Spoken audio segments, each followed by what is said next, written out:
Salt. That's the headline. The same thing sitting in a shaker on your kitchen table is now the basis of a battery that just clocked a number nobody in this industry was throwing around a few years ago.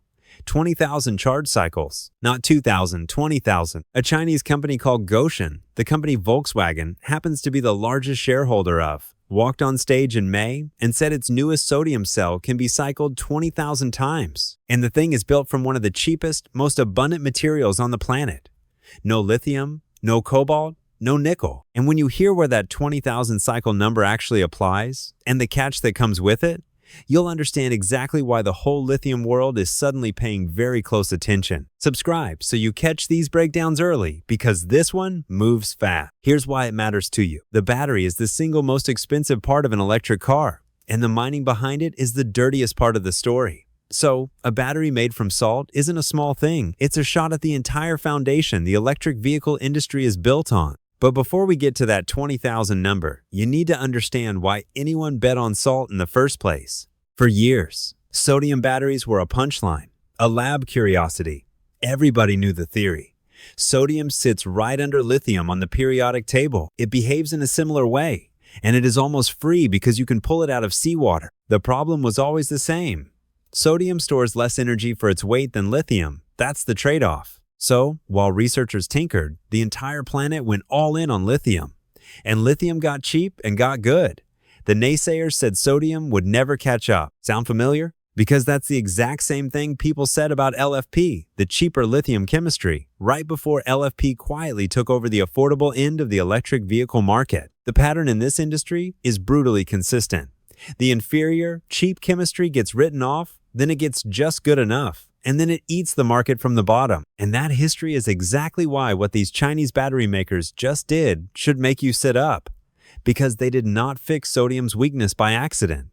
They turned its strengths into a weapon. So why did sodium not take over years ago? Because the world was busy chasing range numbers, and that chase created problems that electric vehicles still have not solved. Let's be honest about electric cars for a second, because the hype skips this part. Charging is slow. Even the good ones want 20 to 30 minutes to get most of the way back. And that's at a fast charger you actually manage to find. Cold weather is worse. A lithium pack in deep winter can lose a serious chunk of its usable range. And charging in the cold gets painfully slow because the chemistry hates it. Then there's the mining. Lithium, cobalt, and nickel come out of the ground at real environmental and human cost. And the supply chains run through a handful of countries, which is its own kind of risk. And the pack itself is the thing that ages out. Replace one, and you're looking at $12,000 to $16,000 on a Tesla, which is why people get nervous buying used. None of this means electric vehicles are bad. It means the lithium recipe has real, specific weak points.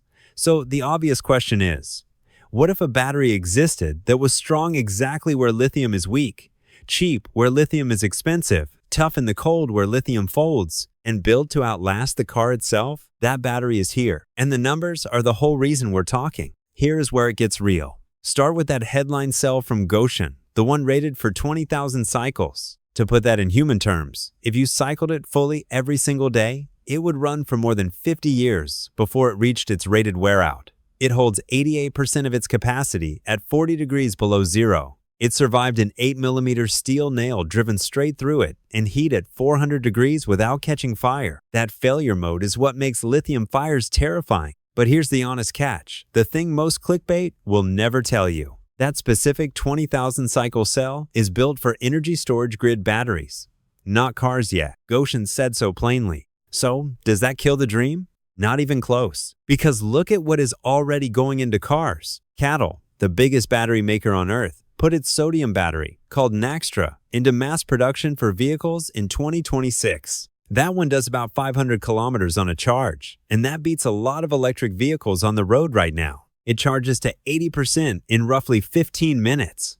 It still holds a usable 10% charge at 40 below, a temperature where lithium packs are basically bricks, and it is rated past 10,000 cycles, 3 to 6 times the lifespan of a typical battery today. BYD's sodium roadmap targets the same 10,000 cycle mark, so the picture snaps into focus.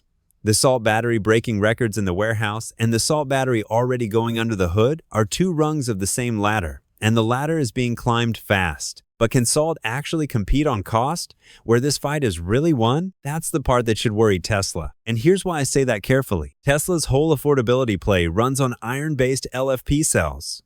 Musk himself said the heavy lifting for electrification will be iron-based cells. Sodium attacks LFP on its home turf, cost, cold weather, and cycle life. Chinese makers say sodium production cost is heading toward roughly 4 cents per watt-hour, right into LFP territory, with analysts expecting the two to cross around 2027. Now the honest counterweight, because this is where credibility lives. Benchmark Mineral Intelligence warns the hype is running ahead of reality. Sodium is under 1% of the global battery market today, and lithium got so cheap that sodium's cost edge has narrowed, not widened. So no, this does not mean lithium is dead tomorrow. It means the cheapest chemistry in history just got a serious challenger, exactly the way LFP once challenged nickel. And if that pattern holds, the company most exposed isn't a legacy automaker.